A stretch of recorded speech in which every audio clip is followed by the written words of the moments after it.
नमस्कार दोस्तों, आज की वीडियो में मैं लगाने वाली हूँ कुछ पौधों की ऐसी कटिंग्स जो एक बार लगाने के बाद हमें बार बार देखने की ज़रूरत नहीं पड़ती और आपका गार्डन बिल्कुल खिलने लगता है। और आपको बताऊंगी मैं ऐसे कौन से 3-4 पौधे हैं वो जो बहुत जल्दी लग जाते हैं और जिन्हें लगाने में बहुत ज़्यादा मेहनत भी नहीं करनी पड़ती। आप एक बार लगाओगे और देखोगे कि सब लोग आपके गार्डन को सिर्फ देखते ही रह जाएंगे। तो सबसे पहले आते हैं हम इस प्लांट पे, जिसे कहते हैं जेड प्लांट या अपनी देसी भाषा में जड़े प्लांट, जो स्पेसिफिकली जाना जाता है कि मनी इनकम, यानी कि एक बार लगाने के बाद पैसे आने बंद ही नहीं होते घर में। आप इसे लगाकर सिर्फ अपने गेट के दरवाजे पे गमले में लगाकर रख सकते हैं और उसके बाद देखिएगा रिजल्ट। तो इसे लगाने के लिए सबसे आसान तरीका यही है, जैसे मैंने कहीं से ये 2 डालिया की कटिंग की थी और इसके बाद इसके छोटे छोटे पीसीस कर लिए थे। छोटे छोटे पीसीस करने के बाद इसकी कलम जैसे मैंने गमले में लगाई और हल्का सा पानी डालने के बाद इनकी जड़ें पकड़ ली थी। उसके बाद बारी है हमारी नेक्स्ट मॉनसून पॉट प्लांट की, जिसे कहते हैं पर्पल हार्ट, जो कि जाना जाता है अपनी सुंदर पत्तियों की वजह से। इसके फूल बहुत छोटे आते हैं बट इसकी पत्तियां ऐसी हैं कि जो एक बार लगाने के बाद अपने आप ही ग्रोथ करनी शुरू हो जाती हैं। और ये सिर्फ एक डाली नहीं बनती, इसकी डाली के अंदर से दूसरी डाली बनने लग जाती है। तो मैंने इसकी सिंपल सी 2 डालियों से इतनी सारी कटिंग्स तैयार कर ली थी, अप्रोक्स 6 से 7 कटिंग्स। ईजिली गमले में लगाने के बाद मैंने इसके ऊपर से दे दिया था पानी, ताकि ये मिट्टी है जड़ों में अच्छे से चिपक जाए और इस जल्दी से ग्रोथ करना स्टार्ट हो जाए।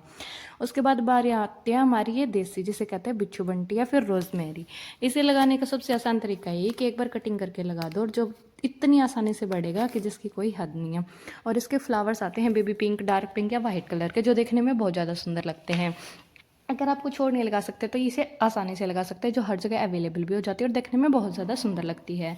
उसके बाद बारी आती है हमारी नेक्स्ट इस प्लांट, जिसे परसलाने या मोसरोज कहा जाता है। ये सबसे ज़्यादा जाना जाता है ओमेगा 3 की वजह से, जो कि बहुत ही हाई फाइबर होता है। इस पौधे का यूज़ सिर्फ सुंदर दिखाने के लिए नहीं बल्कि जूस बनाने के लिए भी किया जाता है। वैसे तो ये बहुत ही छोटा होता है साइज़ में और इसकी कटिंग बहुत आसानी से लग जाती है, लेकिन ये इतना ज़्यादा यूज़फुल होता है कि बहुत से लोगों को इसका यूज़ पता ही नहीं।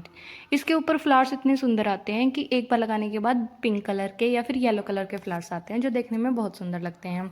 और अगर आप इसका यूज़ हेल्थ के लिए करना चाहते हैं तो जब भी इसकी हरी हरी पत्तियां बहुत ऊपर से ग्रोथ करने लग जाएं तो इनकी हल्की हल्की कटिंग करके आप इसका जूस बना सकते हैं या फिर इसको वैसे भी चबा सकते हैं, जो सेहत के लिए बहुत ज़्यादा फायदेमंद होता है।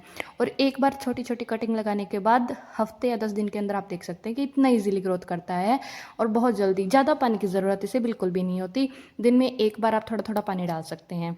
उसके बाद आती है बारी हमारी इन पिंक रेन लिलीज़ की, जो कि जानी जाती हैं जेफरांथिस के नाम से भी। और ये इनके फ्लावर्स तो इतने अच्छे लगते हैं कि एक बार लगाने के बाद आप पूरे पार्क में यही लगाने की कोशिश करोगे। लगाने का तरीका बिल्कुल आसान है। जब भी आप इनकी जड़ को निकालते हैं तो ये अलग अलग जड़ें इनकी निकल जाती हैं। ये बिल्कुल नीचे अनियन के तरीके से होते हैं और एक एक अनियन को आप अलग करते जाओगे, पौधे अलग होते जाएंगे।